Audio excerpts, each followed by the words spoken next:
यहाँ पे 3 दिन हो गए एडमिट हुए हुए और आप देख रहे हो, ये देखो, ये रहा वो बाथरूम, ठीक है, जहाँ की अभी मैंने आपको इतनी क्लीननेस और नीटनेस दिखाई है।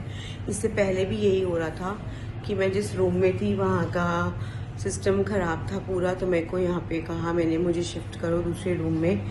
दे have shifted to me after a day, ठीक है। तब से उन्होंने मुझे बताया तक नहीं था कि इस तरह से इनका जो हॉस्पिटल है उसमें अभी इनके पास बेड्स अवेलेबल नहीं है। बहुत ज़िद से आधी रात को 12 बजे के बाद मैंने उनसे ज़िद करके अपना रूम नेक्स्ट डे तक चेंज करवाया। और अभी आप बाथरूम का हाल देख चुके हो मेरे, कि मेरे बाथरूम का क्या हाल है इस वक्त। मेरी तबीयत बिल्कुल ठीक नहीं है अभी, I am not feeling well. लेकिन आप सोचो कि इस तरह से, चाहे आपका इंश्योरेंस है चाहे नहीं है, लेकिन आप इस तरह से किसी भी हॉस्पिटल के अंदर कैसे रह सकते हो।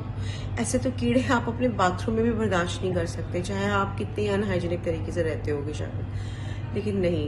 सो क्या कहते हो आप लोग इस बात के ऊपर, कालरा हॉस्पिटल के अंदर? देश की राजधानी दिल्ली में निजी अस्पतालों की मनमानी और गुंडागर्दी का एक और मामला सामने आया है। रमेश नगर का ये कालरा हॉस्पिटल है, तस्वीरों में दिखाएं, ये बड़ा आपको दिख रहा होगा सुपर स्पेशलिस्ट हॉस्पिटल है, लेकिन हॉस्पिटल के अंदर की व्यवस्था, किस तरह से लूट और किस तरह से पेशेंटों को परेशान किया जाता है।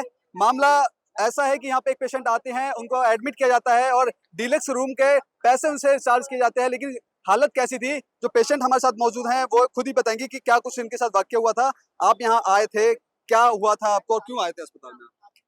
मैं यहाँ पर बुखार के लिए आई थी। 4 दिन से मुझे बुखार था बहुत तेज। मैं अलग अलग क्लिनिक्स जाकर डॉक्टर्स को दिखाया, मुझे आराम नहीं आया, तो मुझे पास में मल्टी स्पेशलिटी हॉस्पिटल के नाम पे कालरा ही है हमारे, मेरे घर के, तो मैं यहाँ आई। यहाँ पर आकर उन्होंने मेरा बुखार चेक किया, बुखार डिटेक्ट हुआ। उन्होंने मुझसे पूछा आप कैसा फील कर रहे हो। मैंने कहा आप एक काम करो, आप देखो मेरी सिचुएशन कैसी है, I can admit because I have health insurance. Okay, health insurance है, कितने का है? मैंने कहा 25 लाख का। किसका है? केयर का। ठीक है जी। फट से कैनुला लगा के दे आई हैड एन इंजेक्शन, और उसके बाद इन्होंने मुझे फटाफट फटाफट रूम की फॉर्मेलिटीज करी। इन्होंने मुझसे कुछ पैसे लिए और इन्होंने मुझे ऊपर शिफ्ट कर दिया रूम के अंदर।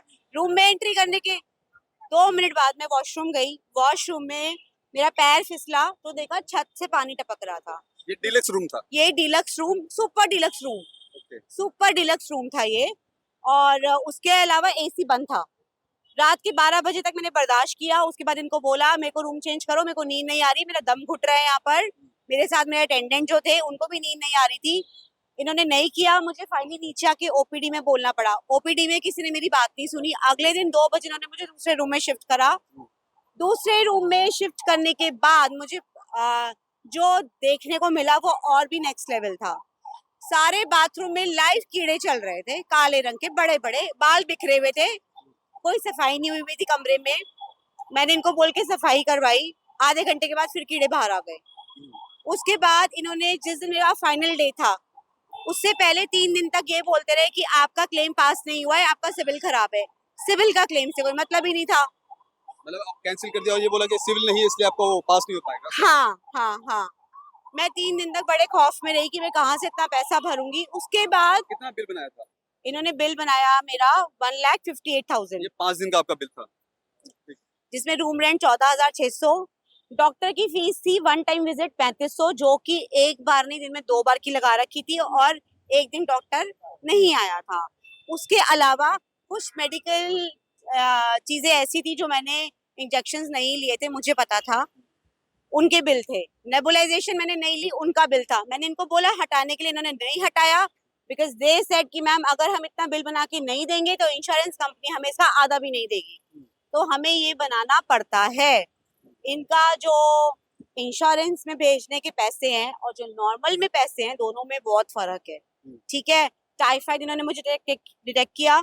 उसके अलावा जो इन्होंने मेरे ब्लड टेस्ट करे, नॉर्मली बार 3500 के टेस्ट होते हैं, जिसका इन्होंने 13,880 रुपए चार्ज किया हुआ था। अच्छा। तो ओवरऑल सिचुएशन ऐसी है कि मेरा मुद्दा ये नहीं है। तौर पे कह सकते हैं लूट मचा रखी है अस्पताल में। बहुत अच्छा, एक बुरा। चेक वाला मामला भी था, चेक ब्लैंक चेक आपसे चेक लिया गया था? ब्लैंक लिया हुआ है मुझसे इन्होंने। एक चेक ब्लैंक लिया हुआ है, एक चेक इन्होंने मुझसे कैंसिल करा के लिया हुआ है मेरा, कि अगर इंश्योरेंस का पैसा आएगा आपके अकाउंट में तो आप वो हमें दे दो सारे। तो आपने उसमें अमाउंट भरा है क्या? मैंने अमाउंट नहीं भरा था, फिर भी इन्होंने भर दिया था पहले, फिर मुझे वो चेक फाड़ना पड़ा, फिर मैंने इनको दोबारा दिया, उस पे भी कलेश हुआ।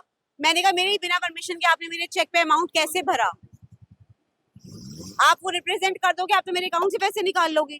फिर मैंने इसे रिटर्न में लिया कि मेरी परमिशन के बिना आप मेरे बैंक में अकाउंट में चेक नहीं डालोगे। हाँ, ठीक है। तो आपने सुना कि ये पेशेंट है और किस तरह से लूट खसोट इस अस्पताल में की जा रही है। कालरा अस्पताल है, रमेश नगर में है। पीड़िता जो है उनको 5 दिन में 1.5 लाख का लगभग बिल बना दिया जाता है। दवाइयां नहीं दी जाती है। होटल डीलक्स होटल के नाम पर केवल एक ऐसा रूम दे दिया जाता है जो बहुत ही ज्यादा गंदा होता है। तो इस तरह से आप देख सकते हैं कि जो नर्सों की जो लापरवाही है, दवाई दिया गया था लेकिन दवाई इन्होंने नहीं ली थी, लेकिन अस्पताल प्रशासन की तरफ से ऐसा कोई भी देखरेख नहीं की गई। तो कहीं ना कहीं ये एक बड़ा सवाल अस्पताल प्रशासन भी खड़ा होता है। और दूसरा मैं दिखाना चाहूंगा, अस्पताल के बाहर आप ये देखेंगे सर्विस लाइन है, और सर्विस लाइन में अस्पताल के द्वारा जो पार्किंग की गाड़ियां हैं यहाँ पे इंक्रोचमेंट किया हुआ है। हालांकि कह सकते हैं कि एमसीडी के अधिकारी यहाँ इसमें शामिल हो सकते हैं, लेकिन बावजूद आप देख सकते हैं अस्पताल के बाहर जब हम रिपोर्टिंग कर रहे थे उन्होंने जानबूझ के एक एम्बुलेंस लगा दी क्योंकि हम मेन गेट पे काम कर रहे थे। लेकिन कहीं ना कहीं अस्पताल की मनमानी और गुंडागर्दी, आप इस जो पीड़िता है उसके जुबानी आपने सुना कि किस तरह से उनको प्रताड़ित किया गया और किस तरह से उनका इलाज किया गया और एक मोटी रकम उनके हाथ में थमा दी गई।